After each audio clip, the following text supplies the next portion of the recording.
JSSC, CGL और CDPO की रद्द परीक्षा को लेकर झारखंड हाईकोर्ट ने बड़ा फैसला सुनाया है। याचिकाओं पर सुनवाई करते हुए हाईकोर्ट ने रद्द की गई परीक्षा पर स्टे लगा दिया है और इस फैसले के बाद जेएसएससी, सीजीएल और सीडीपीओ परीक्षाओं में सफल अभ्यर्थियों के दोबारा काम पर लौटने का रास्ता साफ हो गया। वहीं जेपीएससी की 11वीं से 13वीं संयुक्त सिविल सेवा परीक्षा से जुड़ी 3 याचिकाओं पर भी हाईकोर्ट ने स्टे दिया है।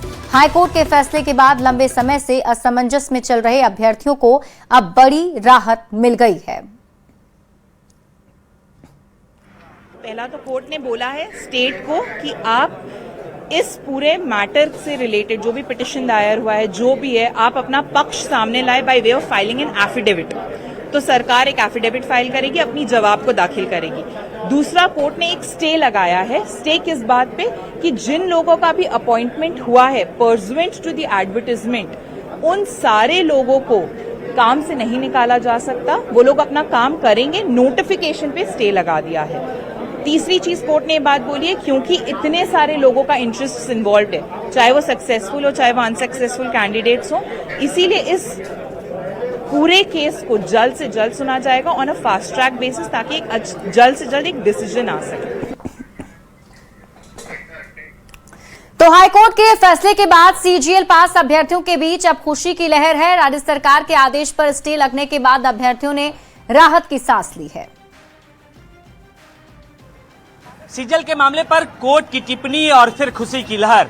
ये खुशी की लहर उन अभ्यर्थियों के ऊपर है जो पिछले कुछ समय से नौकरी तो कर रहे थे, लेकिन पिछले 2 दिनों से उनकी नौकरी चले गई थी।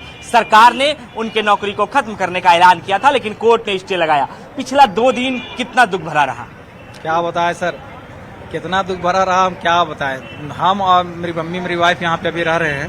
मैं एजेएसओ पोस्टेड था पेयजल विभाग, पेयजल एवं स्वच्छता विभाग, नेपाल हाउस में। तो डोरंडा में मैं रह रहा था भाड़ा पे। अब समझिए क़यामत का 2 रात हम लोग गुजारे हैं एक तरह से देखा जाए तो, क्योंकि हमारे पास कुछ नहीं था। यदि विकलांग हम कितना संघर्ष करके आए हैं और उसका गवाह पूरा गांव वाला है। ये नहीं कि हम, उसका गवाह पूरा गांव वाला है। और सिर्फ बोल देने से कि रद्द मतलब रद्द, ऐसा नहीं होना चाहिए। आप जेन्युइन छात्र के साथ अन्याय नहीं कर सकते। हाँ, आप अब ये भी है कि हम जेन्युइन है वो हम किस तरह से दिखाएं। हम तो सीना फाड़ के दिखा नहीं सकते। हम चोर हैं तो मेरा माथा में भी नहीं लिखल है, लेकिन कहने का मतलब है एक दर्द था, आज उससे कुछ राहत मिला है। अब मैं सरकार से यही अपील करूंगा कि एक निष्पक्ष जांच हो। इंडिविजुअल जांच करा लीजिए ना, आप मेरा जांच करवा लीजिए, सबका जांच करवा लीजिए। 2000 तो कैंडिडेट है। कहाँ से हैं आप? मैं हजारीबाग जिला का हूँ। क्या नाम हुआ? मेरा नाम मोहम्मद जावेद अंसारी है। बिल्कुल, आप देखिए कि दिव्यांग हैं। आज जब इनकी नौकरी वापस लौटी है तो इनके चेहरे पर भी खुशी है। इनका कहना है कि पिछले 2 दिनों का रात कयामत भरा रात रहा है। ये 2 दिन हमारे लिए दुख भरा रहा है। डोरंडा में जिस घर में रहते थे वहाँ हर रोज रात सता रहा था कि आखिर जब नौकरी चले गई तो अब जीवन कैसे चलेगा। क्या मैं उस काबिल हूँ कि इतने पैसे दे सकता हूँ नौकरी के लिए? अगर सरकार को ऐसा लगता है तो सरकार पूरे मामले की जांच करा ले, एक लोगों की जांच करा ले और जो दोषी हैं उस पर ही कार्रवाई हो। कैमरा पर्सन प्रभाकर के साथ गौरव झा, न्यूज़ 18, रांची। तो हाईकोर्ट से स्टे मिलने के बाद छात्र आंदोलन और नियुक्ति परीक्षा विवाद पर सियासत भी तेज हो गई। बीजेपी ने राज्य सरकार पर छात्रों के साथ छल और धोखा करने का आरोप लगाया। सवाल उठाया कि जब छात्र कई दिनों से आंदोलन कर रहे थे तो अचानक रात में नोटिफिकेशन जारी करने की जरूरत क्यों पड़ी। बीजेपी का आरोप है कि यह आंदोलन खत्म कराने की कोशिश थी। साथ ही पार्टी ने मामले की सीबीआई जांच की मांग दोहराते हुए कहा कि अगर सरकार सही है तो निष्पक्ष जांच से उसे कोई आपत्ति नहीं होनी चाहिए। इसलिए इस सरकार ने षड्यंत्र के तहत ये सारे काम किए हैं। मुझे लग रहा है छात्रों से माफी मांगनी चाहिए और छात्र फिर से उद्वेलित होंगे और झारखंड की बदनामी होगी तो इसका कौन जिम्मेवार होगा। दिल्ली में आज बिहार के मुद्दे पर बड़ी बैठक हुई। मुख्यमंत्री सम्राट चौधरी और उनकी टीम ने कर्तव्य भवन में केंद्रीय वित्त मंत्री निर्मला सीतारामन और विदेश मंत्री एस जयशंकर के साथ अहम बैठक की, जिसमें भारत नेपाल के बीच पानी और बांध परियोजना के साथ बजट से जुड़े मुद्दे पर विस्तार से चर्चा हुई। बैठक की शुरुआत में करीब 1 घंटे तक विदेश मंत्री एस जयशंकर रहे और उसके बाद वे बाहर निकल गए, जिसके बाद निर्मला सीतारामन के साथ काफी देर तक विस्तार से चर्चा हुई। इस बैठक में डिप्टी सीएम विजय चौधरी के साथ ही जेडीयू के राष्ट्रीय कार्यकारी अध्यक्ष संजय झा और बिहार के प्रमुख अधिकारी शामिल रहे। बिहार स्टूडेंट क्रेडिट कार्ड योजना में शिक्षा ऋण कम होने की खबर को शिक्षा विभाग ने तथ्य से परे बताया है। छात्रों को अब 2 लाख रुपए तक का लोन शिक्षा वित्त निगम से मिलेगा। 2 लाख से 4 लाख रुपए तक की वित्तीय सहायता बैंकों के माध्यम से मिलेगी। साथ ही पीएम विद्या लक्ष्मी योजना से 10 लाख रुपए तक शिक्षा ऋण भी मिल सकता है। वहीं पिछले वित्तीय वर्ष की तुलना में योजना का बजट बढ़ गया है। बता दें कि 2025-26 में 886 करोड़ रुपए के व्यय की स्वीकृति दी गई थी, जबकि 2026-27 में 950 करोड़ रुपए के व्यय की स्वीकृति है। एक साल में 64 करोड़ रुपए ज्यादा व्यय की मंजूरी दी गई। शिक्षा विभाग का कहना है कि शिक्षा ऋण की सुविधा घटी नहीं बल्कि बढ़ी है। उच्च शिक्षा के लिए विद्यार्थियों को पहले से ज्यादा वित्तीय विकल्प हैं।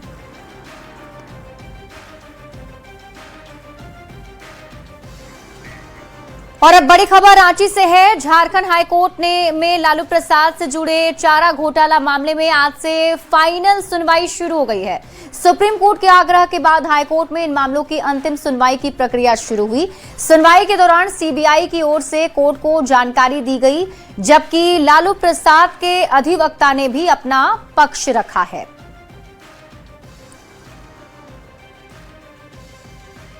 या कुछ 6 महीने के अंदर पूरी कर लेना है।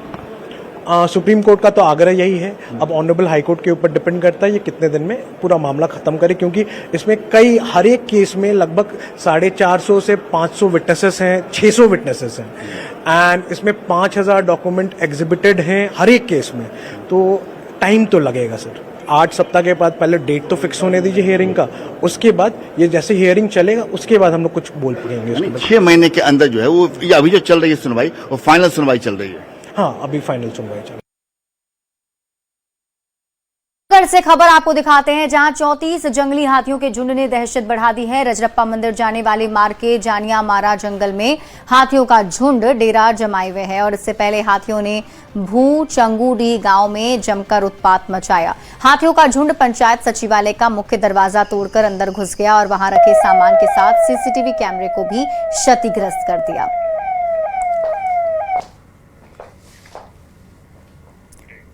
और अब बात लॉ एंड ऑर्डर की खबरों की कर लेते हैं।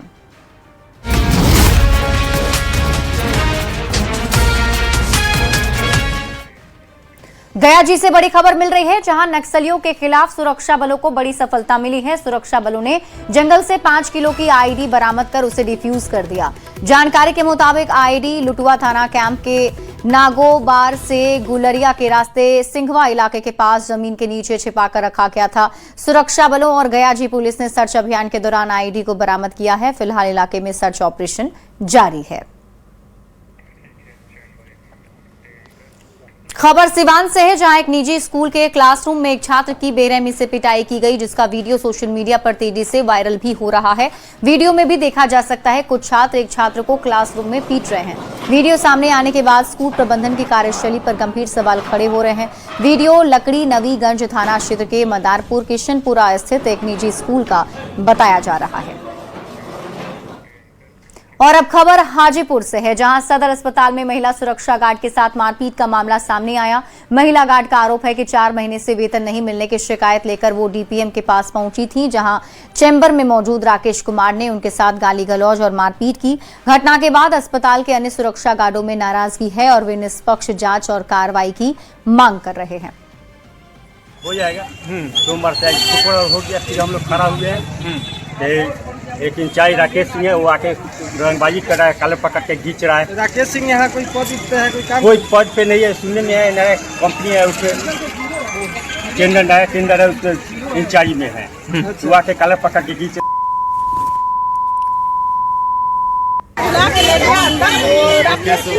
इधर आइए, हम लोग सारा गार्ड गए अंदर तिवारी जी गार्ड, तिवारी जी को पकड़ के ऐसे मारा गया। संजू चल, सर बोल भैया। उसके बाद हुआ लेडीज गार्ड को सबको खड़ा कर दिया। इधर आ लेडीज, नई वाली सबको खड़ा कराया। हम लोग साइड में खड़े हुए थे, लेडीज को कराया। अभी वाला जाओ यहाँ से, थप्पड़ मारेंगे, भागो यहाँ से, भगा दिया। लेडीज तीनों चल गई। और अब मोतिहारी से बड़ी खबर है, जहां जुड़वा बच्चे को जन्म देने के बाद महिला की मौत हो गई। मोहल्ले में निजी नर्सिंग होम में महिला की डिलीवरी हुई थी। घटना के बाद परिजनों ने डॉक्टर पर लापरवाही का आरोप लगाते हुए क्लिनिक में जमकर हंगामा किया। हंगामा होते देख नगर थाना की पुलिस अस्पताल पहुंची और आगे की कार्रवाई में जुट गई है। भाभी का भइल लगा? उनका डिलीवरी था, ऑपरेशन होके बच्चा इशू हुआ है 2 गो एक साथ में, और दोनों बच्चा स्वस्थ है और 3 दिन पहले ऑपरेशन हुआ। और अब देश दुनिया की खबरों पर नजर डाल लेते हैं।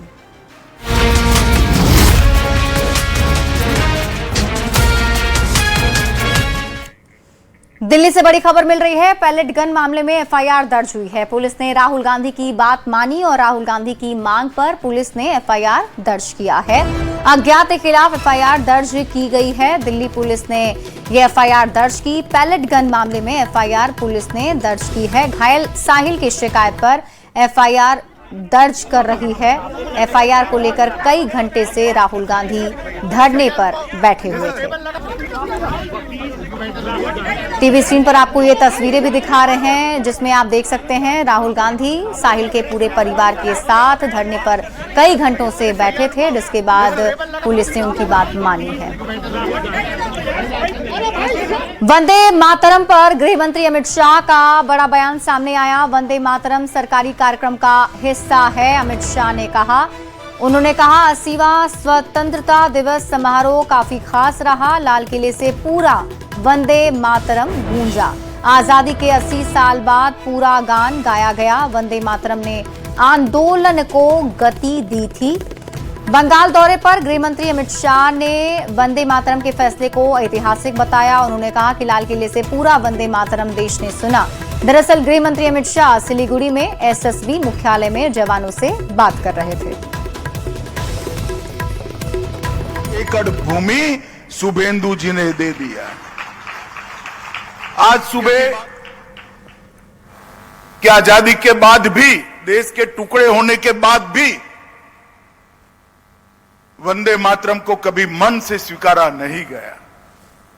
जन भावनाओं को देखते हुए संसद में उसका गान तो होता था, सब खड़े भी होते थे, मगर मेरे जैसे कई लोगों के हृदय में एक दुख का भाव भी होता था कि आजादी के बाद भी वंदे मातरम पूरा गा नहीं सकती। तो वंदे मातरम को लेकर बीजेपी के सभी प्रवक्ताओं और मीडिया पैनलिस्ट के लिए एक महत्वपूर्ण बैठक हुई और इस बैठक में कांग्रेस के विरोध के बाद इस मुद्दे को जनता के बीच किस तरह उठाना है, इसे लेकर चर्चा की गई। पूर्व संगठन महामंत्री हरिंद्र प्रताप ने प्रवक्ताओं और पैनलिस्ट को बताया कि बहस के दौरान किन तथ्यों के साथ जवाब देना है। उन्होंने कहा कि वंदे मातरम देश के क्रांतिकारियों का प्रेरणा स्रोत रहा है और कांग्रेस के लोग भी पहले पूरा वंदे मातरम गाया करते थे। लेकिन एक रूटीन बैठक हम लोग प्रवक्ताओं की अमूमन डेली होती है, उसी के नियमित हम प्रवक्ताओं लोगों के साथ बैठे हैं। और देखिए, जहाँ तक वंदे मातरम का सवाल है, जिस प्रकार से कांग्रेस की CWC ने ये निर्णय लिया कि वंदे मातरम के 2 लाइन से आगे वो नहीं गाएंगे, ये बड़ा दुर्भाग्यपूर्ण है। कांग्रेस पार्टी ने तुष्टीकरण की नीति के तहत वंदे मातरम का अपमान किया है और ना गाने का जो निर्णय लिया है वो दुर्भाग्यपूर्ण है। हम उसकी कड़ी से कड़ी निंदा करते हैं। बैठकें रेगुलर होते रहती हैं, उसी दिशा में ये बैठक थी। कोई वंदे मातरम को लेकर के अलग से बैठक नहीं थी। लेकिन मैं ये सवाल पूछना चाहता हूँ कांग्रेसियों से कि उनके ही मंच पर, उनके अधिवेशन में वंदे मातरम का 6 छंद गाया जाता था। बाद में जिन्ना के दबाव में उन्होंने इस पर प्रतिबंध लगाया। अब तो जिन्ना चले गए इस देश से, पाकिस्तान अलग हो गया, अब जिन्ना का भूत राहुल गांधी में क्यों आया है? ये कांग्रेस पार्टी राष्ट्रगीत का विरोध कर रही है, वंदे मातरम का, इसका मतलब वो देश का विरोध कर रही है। ये कांग्रेस पार्टी का जो आदरणीय प्रधानमंत्री जी ने क्या कहा है, नक्सली दिमाग यही है। जिसे देश से प्रेम नहीं, उसे देश में रहने का अधिकार नहीं। राष्ट्रगीत का अपमान नहीं सहेगा हिंदुस्तान। सियासत के गलियारों से वंदे मातरम का विवाद अब बॉलीवुड तक पहुंच गया है। वंदे मातरम का कितना छंद गाना है, कितना नहीं गाना है, इसे लेकर अपना अपना फॉर्मूला तय किया जा रहा है। नया नियम कहता है कि वंदे मातरम अब 6 छंद गाया जाएगा, लेकिन कुछ लोग 2 छंद पर ही अड़े हैं। अभिनेत्री शर्मिला टैगोर ने इस विवाद के बीच कहा कि देश में कई लोग सिर्फ एक ईश्वर को मानते हैं। ऐसे में उनके लिए आखिरी के 4 छंद गाना आसान नहीं है, क्योंकि आखिरी के 4 छंद में देवी दुर्गा और मां काली का जिक्र है। यहाँ पे काफ़ी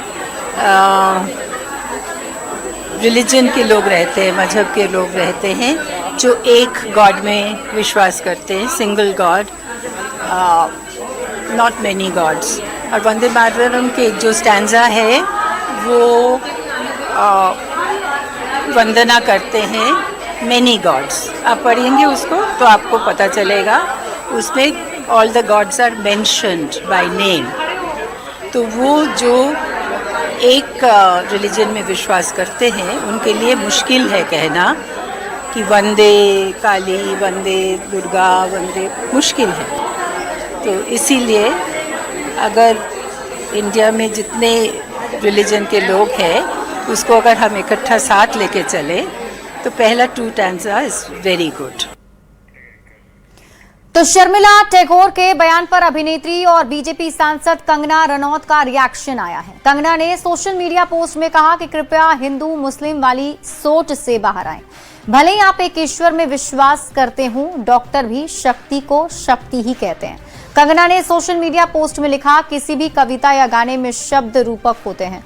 कवि अपनी बात का मनचाहा असर पैदा करने के लिए तरह तरह की कल्पनाओं और उपमाओं का इस्तेमाल करता है।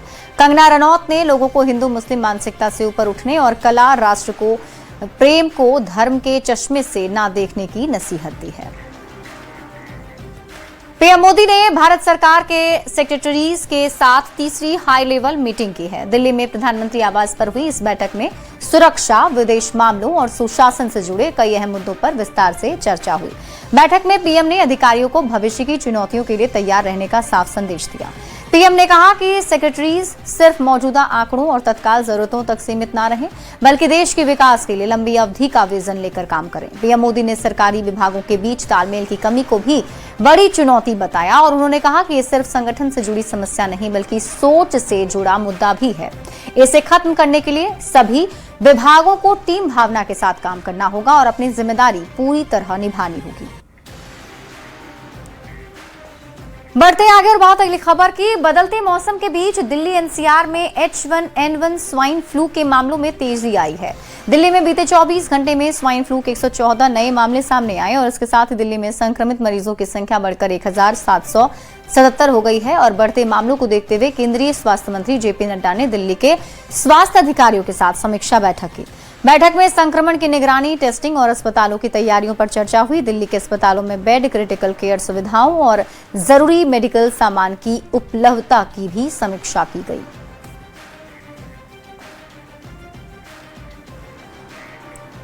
और अब खबर नोएडा से, जहां सेक्टर 126 थाना पुलिस ने झारखंड से आए श्रमिक परिवार के 3 गुमशुदा नाबालिग बच्चों को सकुशल बरामद कर लिया है।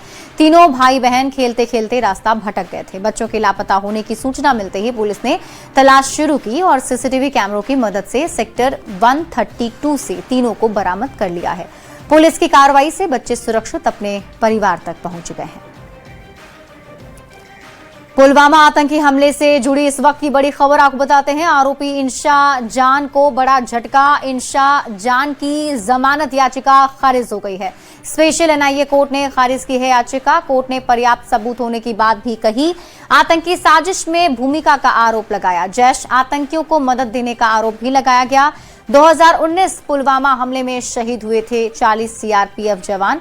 पुलवामा आतंकी हमले के मामलों में आरोपी इंशा जान को बड़ा झटका लगा है। जम्मू के स्पेशल एनआईए कोर्ट ने उसकी जमानत याचिका खारिज कर दी। कोर्ट ने कहा कि ऐसे पर्याप्त सबूत मौजूद हैं जो आतंकी साजिश और गैर कानूनी गतिविधियों में उसकी भूमिका की तरफ इशारा करते हैं।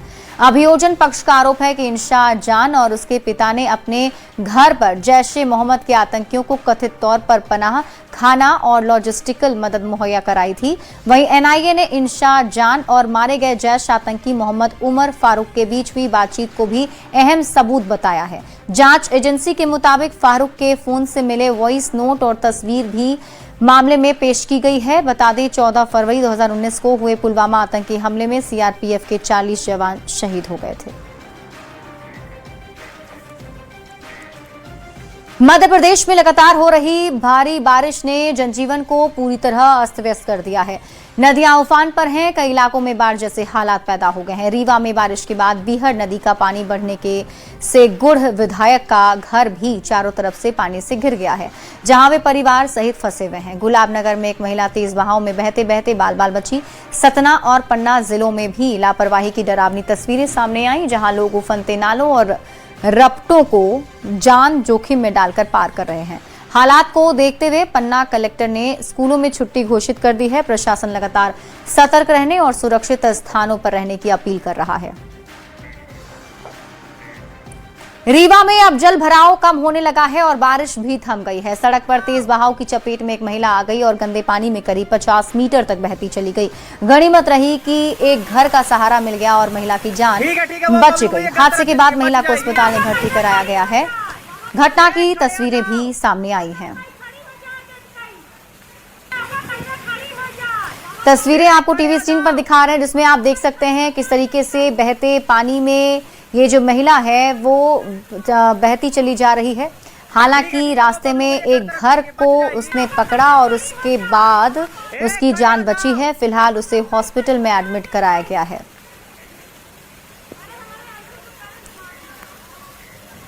पाकिस्तान के पूर्व प्रधानमंत्री इमरान खान को मेडिकल जांच के बाद फिर अदियाला जेल भेज दिया गया। सुप्रीम कोर्ट के निर्देश के बाद उन्हें इस्लामाबाद के शिफा इंटरनेशनल अस्पताल ले जाया गया था।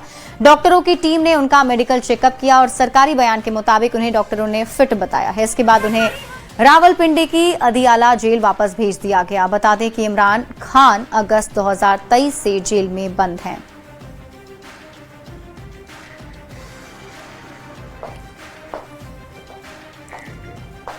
और अब बात कारोबार की खबरों की कर लेते हैं।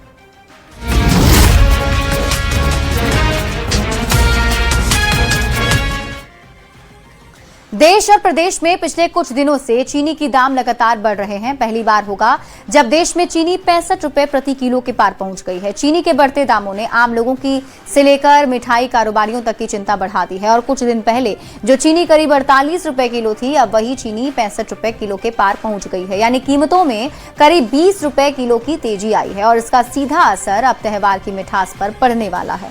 रक्षाबंधन पर मिठाई के दाम बढ़ना लगभग तय माने जा रहे हैं। इंदौर मिठाई व्यापारी एसोसिएशन के अध्यक्ष के मुताबिक चीनी के साथ बेसन, मैदा, मावा, दूध और ड्राई फ्रूट्स भी महंगे हैं, जिससे मिठाई बनाने की लागत बढ़ गई है। दाम जो है बढ़ने की संभावना 100% है। उसका कारण है रॉ मटेरियल, जैसे शक्कर, मैदा, दूध, बाजार के अंदर मावा, इन सब के दामों की बढ़ोतरी के कारण मिठाई के दामों बढ़ना स्वाभाविक है। ड्राई फ्रूट महंगा हो गया है, तो निश्चित रूप से जब रॉ मटेरियल महंगा होगा तो फिनिश गुड और मिठाई की लागत में भी बढ़ेगी। निश्चित रूप से 100% दाम त्यौहार के अवसर पर बढ़ना। चीनी की बढ़ती कीमतों को लेकर अब सरकार भी एक्शन में है। केंद्र सरकार की ओर से चीनी के भाव कम करने के लिए बड़े फैसले लिए गए हैं और चलिए आपको बताते हैं चीनी के भाव को कम करने के लिए सरकार क्या क्या कर रही है। तो चीनी की कमी को देखते हुए अब जमाखोरी करने वालों पर एक्शन शुरू हो गया है। त्योहारों के सीजन से पहले सरकार ने ये फैसला ले लिया है, जिसके तहत सप्लाई बढ़ाने के लिए चीनी का आयात होगा। त्योहारों के सीजन में यह बड़ा फैसला लिया गया है और बताया जा रहा है कि सरकार करीब 10 लाख मीट्रिक टन तक चीनी का ड्यूटी फ्री आयात करेगी। करीब 10 साल बाद सरकार ने चीनी के आयात पर फैसला लिया है और भारत में चीनी के स्टॉक की सीमा और कड़ी कर दी गई है। यानी अब स्टॉक करने पर एक्शन हो सकता है। 15 दिन से ज्यादा का स्टॉक नहीं रखने की अपील सरकार की ओर से की जा रही है। देश में स्टॉक के नियम 1 सितंबर से 30 नवंबर तक लागू रहेंगे।